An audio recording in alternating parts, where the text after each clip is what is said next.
Hey guys, welcome to another webisode of Triple R. Now, today I want to talk about the XZ1. It's been around for roughly about 3 to 4 months now, and I've had it for as long as that time. So I want to share with you what I think about this, the Sony XZ1, what it is. So first, let's look at the design.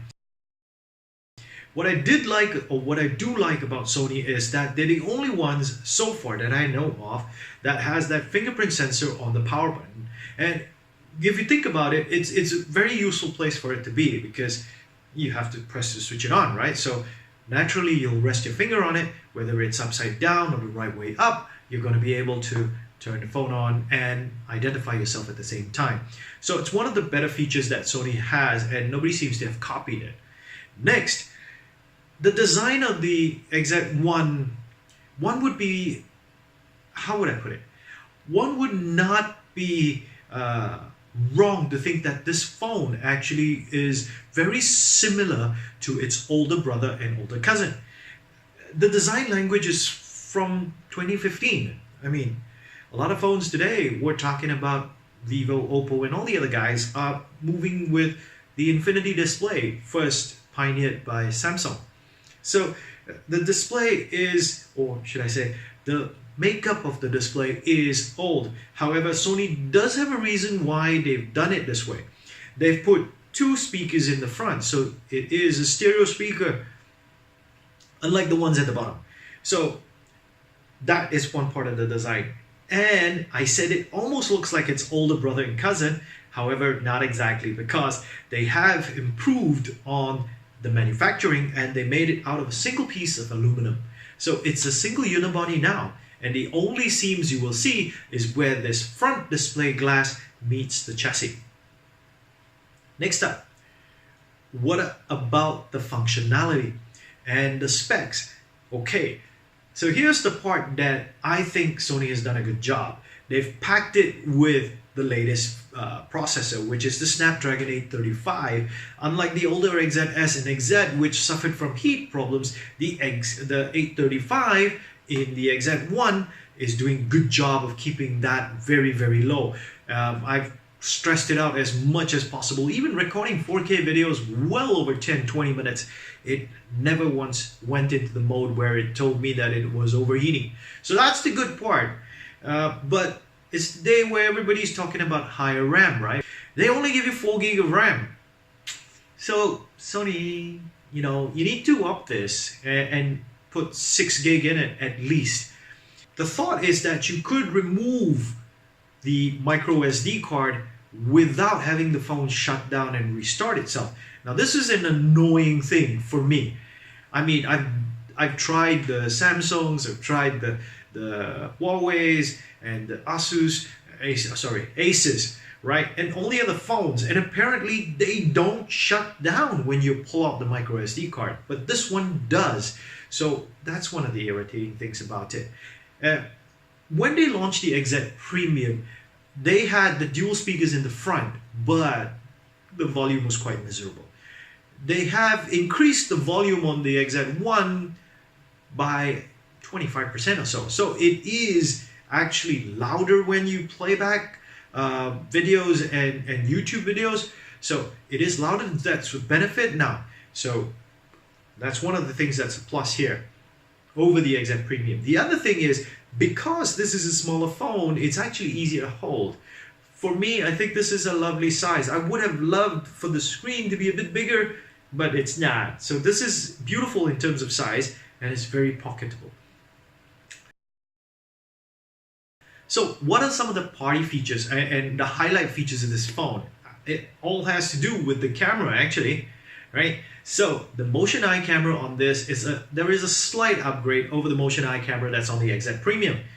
Now you can still do all the party shots with the 960 frames per second, and I have a couple of videos here to show you what 960 frames per second can achieve.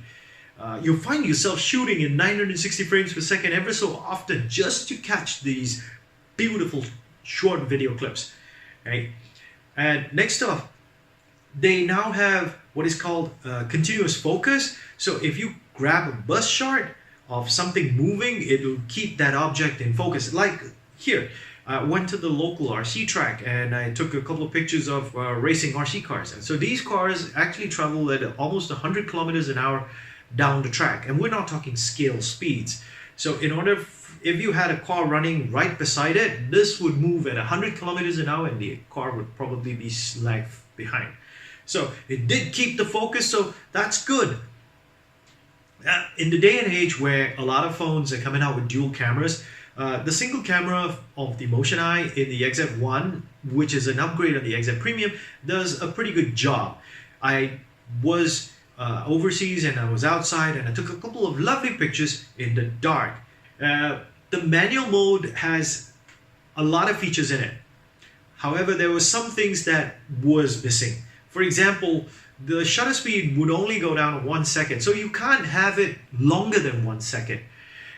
You could now add the ISO settings in the main menu as opposed to prior where you had to go into it. So those are some of the cool things that they have kind of improved upon. Next up, they've also improved on the video. So if you remember the old XZS and the old XZ, they could record in 4K. However, it was a feature or a function that was not in the video mode. You actually had to go into an application that would turn on 4K. Now it becomes native, it's in there. So that's a welcome thing. Okay. So other than the camera, what else is different? Well, the guys in Sony, well, this part baffled me. A lot of phones this size had a Quad HD screen, but they decided to put only a HD screen on this. It's an IPS panel HD screen.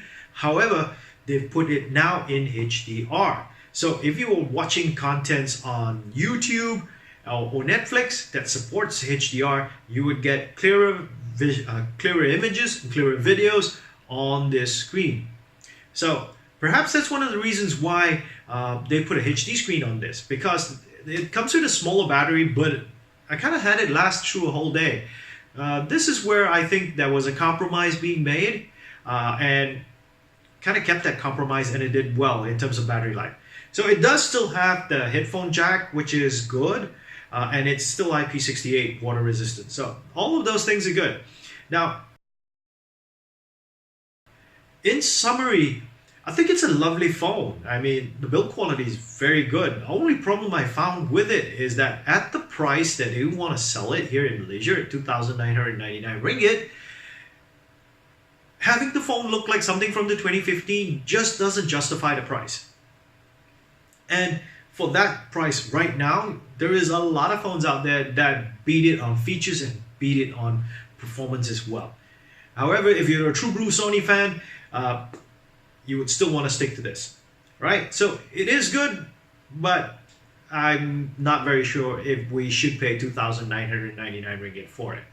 Okay, so I hope you guys enjoyed this video. I'll leave you with some of the slow motion videos and some of the pictures here. I'll catch you in the next video. Cheers.